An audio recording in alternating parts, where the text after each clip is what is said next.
আসসালামু আলাইকুম সবাইকে। এই যে খিরসাপাত আম, খিরসাপাত একদম গাছের, যার কারণে আমরা বাজারে অনেক সময় সুন্দর সুন্দর আম দেখি, যেটা হচ্ছে ইথিলিন দেওয়া বা মেডিসিন দেওয়া আমকে অনেক সুন্দর করে। এই খিরসাপাত আমটা হচ্ছে চাঁপাইনবাবগঞ্জের, যেটা আপনারা হিমসাগর হিসেবে চেনেন। তো আমাদের বাগানে একটা গাছ আছে, এটা একটু পেকেছে, হালকা রং ধরেছে। তো ওই গাছে হচ্ছে বাগানে একটাই খিরসাপাতের গাছ আছে। এইবার অবশ্য আম খুবই কম আসছে। গাছটা এখন বেশ অনেক বড়।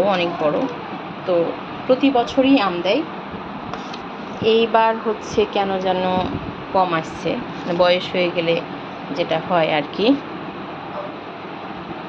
তো আমাদের বাগানটা যখন বিক্রি করে তখন ওই গাছটা রেখে বিক্রি করে, কারণ খিরসাপাত আম একেবারে খিরসার মতোই মিষ্টি, খুবই সুস্বাদু, খুবই মিষ্টি।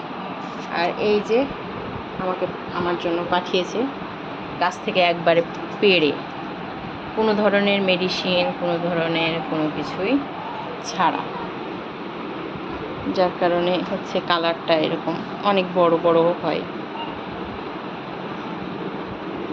এগুলোতে আমাদের এই গাছটাতে কোনো ধরনের মেডিসিন স্প্রে করে না কোনো রকম, কারণ এটা খাওয়ার জন্যই রাখে। তবে এই যে খিরসাপাত গাছগুলো বিলুপ্ত হয়ে যাচ্ছে ধীরে ধীরে, কারণ চাঁপাইনবাবগঞ্জের বড় আমের গাছগুলো কেটে ফেলা হচ্ছে আমের সঠিকভাবে দাম না পাওয়ার কারণে।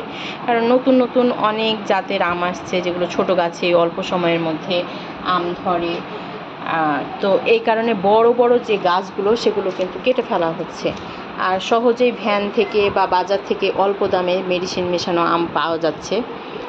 আর যেগুলো অরিজিনাল আম সেগুলো তো বহন করতে বা খরচ অনেক ব্যয়বহুল, যার কারণে হচ্ছে ব্যবসায়ীরা সেই পথে আর আগাচ্ছে না। যেগুলো নতুন ছোট গাছ সেগুলো থেকেই হচ্ছে ফলন হচ্ছে, যার কারণে চাঁপাইনবাবগঞ্জে বড় বাগানগুলো, বড় গাছগুলো কেটে ফেলা হচ্ছে। তো এইভাবে যদি চলতে থাকে তাহলে এই যে খিরসাপাত আমটা খুবই শীঘ্রই বিলুপ্ত হয়ে যাবে। মানে খিরসাপাতের হচ্ছে যে নতুনভাবে চারা লাগানো হচ্ছে না, নতুন জাতের আম যেগুলো সেগুলোই কিন্তু করা হচ্ছে। এগুলো হচ্ছে একটু ডাকর, কালকে পাঠিয়েছিল সকালবেলায়, আম গাছ থেকে পেড়েছে পরশুদিন, আর কালকে পাঠিয়েছে। তো এগুলো হচ্ছে একটু ডাকর হয়েছে, মানে কেবল হয়েছে, খাওয়া যাবে। তো এতই সুন্দর এই খিরসাপাত বা হিমসাগর যেটা বলেন আপনারা, এই আমটা। তারপরও ফলের রাজা হচ্ছে ল্যাংড়া, কেন জানি না। ল্যাংড়া আমও খুব মিষ্টি, কিন্তু ল্যাংড়া আম দ্রুত নষ্ট হয়, যেটা হিমসাগর হয় না। হিমসাগর বহন করার জন্য খুব ভালো, যেটা ল্যাংড়া আম ভালো না। ল্যাংড়া আম স্বাভাবিক সুন্দর গাছের আম যদি বহন করা যায়, তাহলে দেখা যাচ্ছে যে অল্প দিনেই, অল্প সময়ের মধ্যেই বাসায় পৌঁছতে কুরিয়ার করলেই নষ্ট হয়ে যায়। আপনারা যেটা খান বা আমরা ঢাকায় শহরে যেটা খাই সেটা হচ্ছে মেডিসিন দেওয়া, যার কারণে নষ্ট কম হয়। কিন্তু ল্যাংড়া আম অরিজিনাল যদি গাছের থেকে পেড়ে হচ্ছে রাখা হয় তাহলে দ্রুতই নষ্ট হয়ে যায়। তো আমার ভালো লাগছে। আমি ভাবছিলাম এবার হয়তো খিরসাপাত আম হচ্ছে যে পাবো কিনা, যদিও গাছটা বড়, তাই হচ্ছে যে অল্প না হলেও মনে হচ্ছে যে না, হয়েছে। তো সবাই ভালো থাকবেন। আল্লাহ হাফেজ।